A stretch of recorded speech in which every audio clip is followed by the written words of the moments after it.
Ruh əkizi anlayışı var. Var. Nə deməkdir ruh əkizi anlayışı? Ruh əkizi belə bir şeydir.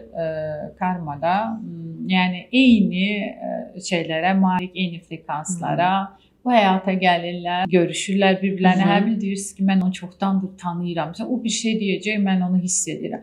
Bunu belə fərqli algılayırlar. Hələ bilirlər ki, bu eş anlamındadır, qarşı cins. Xeyr, bu bəzən övladınızla da olur. Bu bəzən ən yaxın rəfiqənizlə də olur. Yəni mən onu tanıyıram. Hələ bir o bir şey deyəcək, mən onu önləyirəm. Amma onlar görüşürlər, mütləq görüşürlər. Karmik eş başqa bir şeydir, o sıxıntılı biter. Karmik, yəni bir borcumuz olaraq bir-birimizə gəlmişik. Deyək ki, yarım qalmış bir eşq hekayəsi varsa ya da bir sıxıntılı bir şəkildə bitibsə, onlar bəzən baxırsan kartlarda görüşürlər. Amma o mütləq bitir.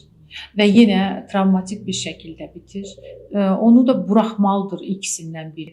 Çünki anlayırlar, nəyisə çatışma gedir, buraxa bilmirlər yenə, bir-birlərinə əziyyət edirlər. Yəni buradan bir dərs çıxardıb əslində vidalaşmaq lazımdır. Bəli, vidalaşmağı öyrənmək üçün təkrar barışıblar, bir yerə gəliblər, barışıblar. Bəs niyə bəzi insanlar bizim həyatımıza dərs verməyə gəlir? Bizim də keçmiş həyatımızda kiminsə həyatında dərs olmuşuq ona görə? Təbii ki. Heç kimlə boş-boşuna görüşmür, danışmır, bir araya gəlmir, söhbət eləmir. Nəyisə öyrədir də bizə. Təbii ki, öyrədir. İncitirsə vardır bir səbəbi.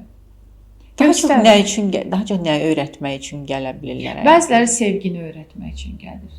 Məsəl üçün, siz deyək, keçmiş karmanızda sevginin qədrini bilə bilməmişsiniz. İndi elə birlərinə aşiq olursunuz ki, siz sevib yanıb bitirsiniz, amma qarşı tərəfdən onu ala bilmirsiniz. Çünki keçmişdə onun qədrini bilməmişsiniz. Sevgini öyrədir.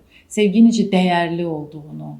Bəziləri bu həyata keçmişinizdə çox xəyanət eləmişsiniz. Xəyanətin necə acı verdiyini hiss etməniz üçün gəlir.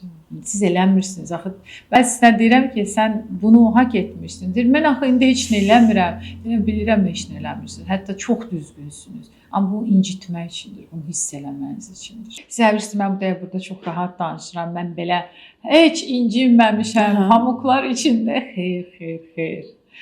Çox incimişəm. Ona görə səbəb axtarma səbəblərindən biri idi. Niyə mən? Səbəbini də eşidincə niyə mən sakitləşdim. Niyə mən? Çünki mənim üçün lazım idi.